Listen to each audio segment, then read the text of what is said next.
Characteristic feature के growth के बारे में, यानी जो ग्रोथ है वो कैसे होता है, मतलब क्यों इसे हमने कैरेक्टरिस्टिक फीचर में रखा हुआ है। तो देखिए जो ग्रोथ होता है वो दो टाइप से होता है। ग्रोथ दो टाइप से होता है का सेंस है, एक होता है इंट्रिंसिक ग्रोथ, इंट्रिंसिक ग्रोथ, और दूसरा होता है एक्सट्रिंसिक ग्रोथ।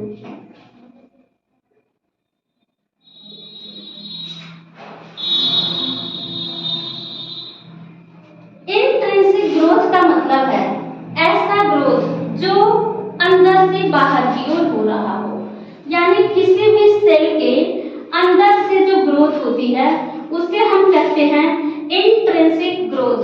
और एक्सट्रिंसिक ग्रोथ का मतलब होता है बाहर से ऐसे ग्रोथ हो रहा हो, मतलब जो भी ग्रोथ हो रहा है वो बाहर से अक्यूमुलेशन की वजह से ये ग्रोथ हो रहा है।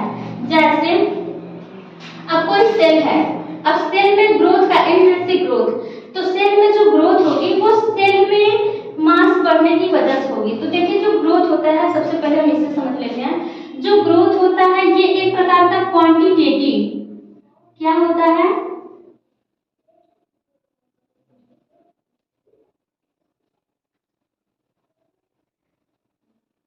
जो ग्रोथ होता है ना वो क्वांटिटेटिव होता है, यानी कि उसे हम माप सकते हैं कि जो ग्रोथ हुआ वो कितना हुआ, ठीक है। उससे वेट के द्वारा या फिर उसकी लंबाई के द्वारा किसी भी थिंग्स से हम उसका मतलब क्वांटिटेटिव का मतलब कि हम उसका मेजरमेंट कर सकते हैं। और साथ ही साथ ये जो होता है इरिवर्सिबल होता है, ग्रोथ क्या होता है, इरिवर्सिबल होता है, ऑटोमेटिक। ये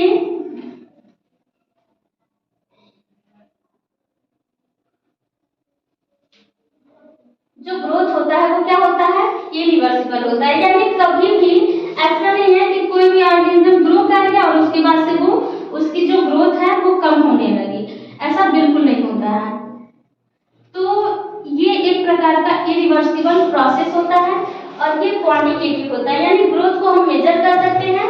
और ग्रोथ कभी भी बैकवर्ड डायरेक्शन में नहीं चलता है, मतलब हमेशा आगे की ओर, मतलब तो हमेशा ये जो है पॉजिटिव होता है। कह सकते हैं कि जो ग्रोथ होता है ना वो हमेशा पॉजिटिव होता है।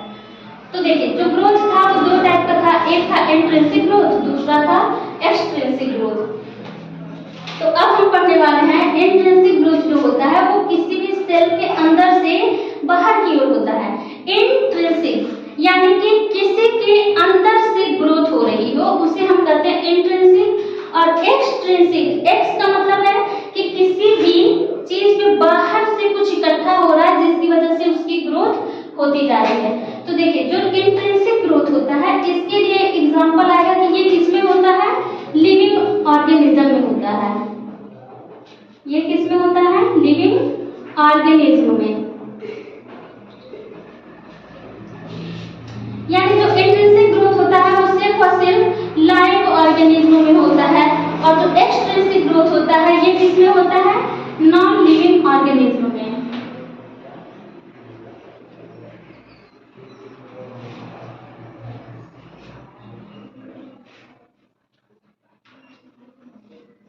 जो एक्सट्रिंसिक ग्रोथ होता है वो नॉन लिविंग ऑर्गेनिज्म में होता है।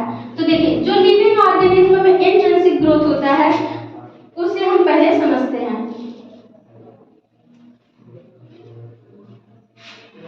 तो जो लिविंग ऑर्गेनिज्म में ग्रोथ होता है उसे हम डिसाइड कर सकते हैं दो भाग में। जैसे होता है यूनिसेलुलर, यानी हम समझेंगे कि जो लिविंग ऑर्गेनिज्म में ग्रोथ होता है वो कैसे होता है, तो उसे दो भाग में बांट सकते हैं, यूनिसेलुलर और मल्टीसेलुलर।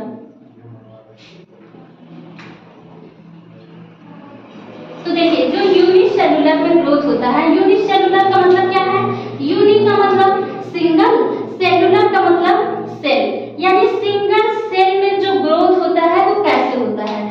तो ग्रोथ में हमने ये पॉइंट डिस्कस करना है कि जो ग्रोथ होता है उसमें क्या होता है, मास इंक्रीज होता है और सेल नंबर इंक्रीज होता है। ये जो दो फैक्टर हैं ये ग्रोथ के फैक्टर्स हैं, तो उसमें मास बढ़ेगा और सेल नंबर बढ़ेगा। ये हम इंट्रिंसिक ग्रोथ में डिस्कस करने वाले हैं कि जो सेल है उसका मास बढ़ेगा और सेल नंबर बढ़ेगा। तो जो यूनिसेलुलर होते हैं इनमें क्या होता है कि जब ग्रोथ होता है तो एक सेल है वो क्या होगी, डिवाइड हो जाएगी दो सेल्स में। तो जब एक सेल दो सेल्स में डिवाइड होगी तो वो छोटी होगी, फिर धीरे धीरे उसमें ग्रोथ होगा, तो ग्रोथ होगा तो वो साइज क्या होगी, थोड़ी बड़ी हो जाएगी। तो इसका मतलब क्या हुआ, पहले इसमें जब ये सेल दो पार्ट में डिवाइड हुई तो क्या बढ़ा, सेल नंबर बढ़ गया ना, सेल नंबर इंक्रीज हो गया। अब चूंकि ये सेल्स छोटी थी, अब ये फिर से थोड़े बड़े साइज की हुई, तो यहाँ पे क्या बढ़ा, सेल मास बढ़ गया। ठीक है, यहाँ पे सेल मास इंक्रीज हुआ और एक सेल से दो सेल बनी तो ये सेल नंबर इंक्रीज हो गया। अब मल्टी सेलुलर में क्या होता है, मल्टी सेलुलर में जब कोई सेल डिवाइड होती है, अब एक बात और है, इसमें सेल नंबर तो बढ़ा ही, सेल नंबर के साथ साथ हम कह सकते हैं कि ऑर्गेनिज्म का नंबर भी क्या हो रहा है, बढ़ रहा है। ऑर्गेनिज्म का जो नंबर है वो इंक्रीज हो जाता है, यानी कि सेल नंबर इंक्रीज होता है तो ऑर्गेनिज्म का नंबर भी क्या हो जाता है, डबल हो जाता है। यानी एक सेल दो सेल में डिवाइड हुई, यानी एक ऑर्गेनिज्म से दो ऑर्गेनिज्म बन गए, तो ऑर्गेनिज्म का नंबर भी क्या हुआ, इंक्रीज कर गया। लेकिन जो मल्टी सेलुलर होता है इसमें क्या होता है कि इसमें सिर्फ और सिर्फ इसमें भी होता है कि ऐसे सेल्स हैं तो ये सेल्स क्या करेंगे, मल्टी सेलुलर का मतलब क्या है, बहुत सारी सेल्स। तो जो मल्टी सेलुलर होगा इसमें जब ग्रोथ होगा तो क्या होगा कि ये डिवाइड होंगी, तो मान लीजिए कुछ ऐसे,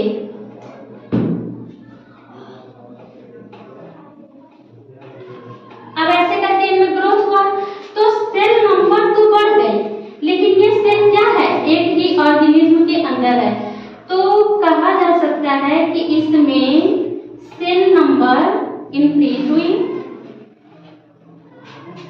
इसमें क्या हुआ, सेल नंबर इंक्रीज हुई और सेल का मास भी इंक्रीज हुआ।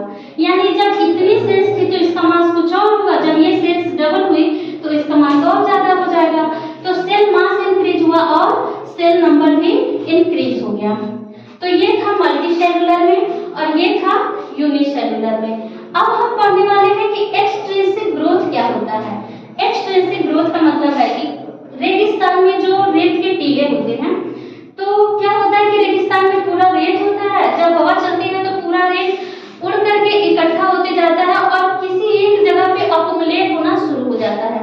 तो जब एक जगह पे अकुमुलेशन होती है तो वहां पे टीले जैसी संरचना बन जाती है, यानी कुछ ऊंचा हो जाता है, ढेर हो जाता है। तो जब वहां पे ऊंचा ढेर बन जाता है तो इसका मतलब हुआ कि वो क्या हुआ, एक तरह से भाई उसकी ऊंचाई बढ़ गई, तो क्या हुआ, ग्रोथ हुआ ना। तो इसलिए, लेकिन वो ग्रोथ कैसे हुआ, क्या रेत अंदर से बड़ी हुई या फिर बाहर से अकुमुलेशन होने की वजह से, यानी बाहर से एकत्रित होने की वजह से उसकी ग्रोथ बढ़ी है। तो जो भी हुआ वो बाहर के इकट्ठे होने की वजह से हुआ। तो यानी कि वो जो था एक्सट्रिंसिक ग्रोथ, यानी कि बाहर से ग्रोथ जो हुआ वो कहां से हुआ, बाहर से हुआ। और इंट्रिंसिक में हम क्या पढ़ रहे थे कि सेल के अंदर से डिवाइड होके सेल एक से दो बन रही थी, दो से फिर बड़ी हो रही थी, तो जो भी ग्रोथ हो रहा था वो अंदर से हो रहा था, न कि बाहर से। और इसमें क्या होता है, सेल में जो भी मतलब पहाड़ होते हैं, पहाड़ों में भी होता है और रेत के टीले में भी ऐसा होता है। तो क्या होता है कि चीजों को इकट्ठा होने की वजह से वो ऊंचे हो जाते हैं, यानी उनमें ग्रोथ दिखती है। जैसे जो पहाड़ है उनमें क्या होता है, पेड़ पौधे जो भी कुछ होता है ना, टूट के गिरते हैं, सड़ते हैं, तो धीरे धीरे उसमें क्या होता है, अकुमुलेशन होने की वजह से वो क्या होता है, धीरे धीरे ऊंचा हो जाता है। जैसे अब कहीं पे कूड़ा है, वहां पे थोड़ा सा कूड़ा फेंका, फिर थोड़ा और फेंका, थोड़ा और फेंका, और वहां से उस कूड़े की सफाई नहीं हो रही, तो धीरे धीरे क्या होगा, वो कूड़ा का एक बड़ा सा ढेर बन जाएगा। लेकिन वो कैसे हो रहा है, एक्सट्रिंसिक फैक्टर की वजह से। मतलब हमने क्या किया, ले जाकर वहां पे कूड़ा डाला, यानी बाहर से उसमें जो ग्रोथ दिख रहा है वो क्या हो रहा है, बाहर से। तो बाहर से जब चीजें आती इकट्ठी होती हैं तो उसे हम कहते हैं एक्सटेंसिव ग्रोथ। ये नॉन लिविंग ऑर्गेनिज्म में पाया जाता है और इसका एग्जाम्पल है माउंटेन बिल्डिंग। जैसे बिल्डिंग है, पहले जो है कि मतलब नीचे से जब शुरू हुआ बनना तो धीरे धीरे हम उसको क्या बनाए, उसकी चूंकि हाइट बढ़ गई है और वेट भी देखा जाए तो भाई बढ़ता जा रहा है ना, लेकिन क्या हो रहा है कि उसमें हम बाहर से कुछ न कुछ उसके ऊपर रखते जा रहे हैं। तो माउंटेन हुआ, बिल्डिंग हुआ, तो ये सब क्या होता है कि बाहर से एक्युमुलेशन की वजह से इनका ग्रोथ बढ़ता है, इसलिए हम इसे कहते हैं एक्सटेंसिव ग्रोथ, यानी बाहर से होने वाला ग्रोथ। और अब हम आगे डिस्कस करने वाले हैं जो मल्टी सेलुलर ऑर्गेनिज्म था इसको।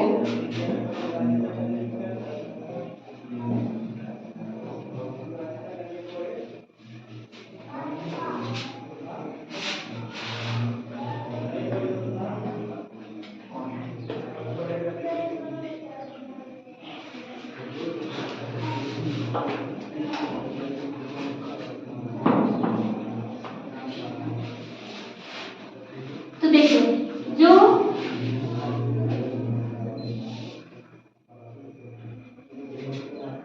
मल्टी सेलुलर ऑर्गेनिज्म में ग्रोथ हो रहा था वो कैसे हो रहा था, ये तो हमने पिछले पेज पे देखा। अब हम आगे डिस्कस करने वाले कि जो मल्टी सेलुलर में ग्रोथ होता है ना वो दो टाइप से होता है, जैसे इन केस ऑफ प्लांट और इन केस ऑफ एनिमल्स। यानी हम डिस्कस करने वाले हैं कि प्लांट में मल्टी सेलुलर में जो ग्रोथ होता है वो प्लांट में कैसे होता है और एनिमल्स में कैसे होता है। तो जो मल्टी सेलुलर में ग्रोथ होता है वो कैसे हो रहा था, by cell division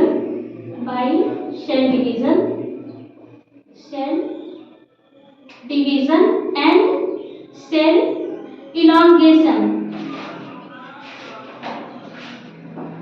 cell division का मतलब हुआ कि एक सेल से दो सेल का बनना, और सेल इलॉन्गेशन का मतलब हुआ कि दो सेल से की साइज में इंक्रीजमेंट होना।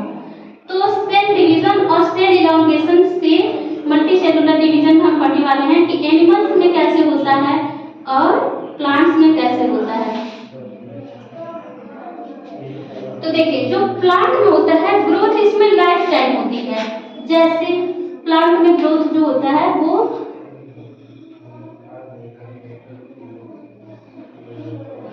ग्रोथ ऑकर्स, यानी जो ग्रोथ होता है वो पाया जाता है थ्रूआउट फुल लाइफ स्पान।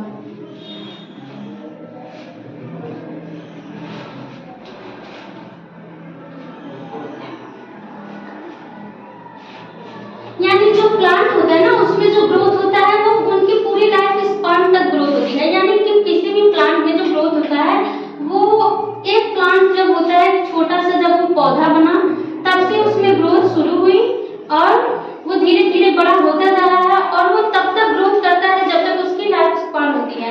यानी जब तक वो पेड़ सूख ना जाए तब तक उसमें ग्रोथ कॉन्टिन्यूअसली होती रहती है। हर साल आप देखे होंगे कि उसके पत्ते गिरते हैं, फिर नई पत्तियां निकलती हैं, जैसे करके मतलब उसमें जो ग्रोथ है ना वो पूरी लाइफ स्पान में होती है।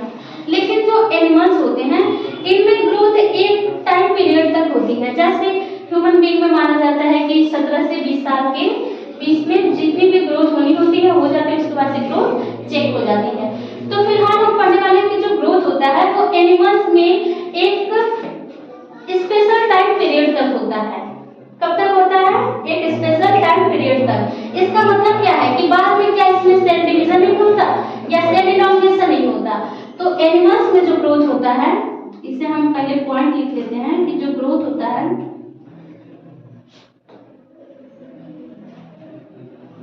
occur during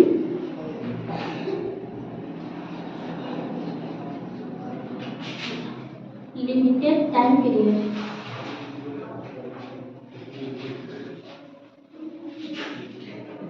यानी जो एनिमल होते हैं उनमें ग्रोथ एक लिमिटेड टाइम तक पाया जाता है और उसके बाद से उनमें ग्रोथ रुक जाती है। लेकिन जो सेल डिवीजन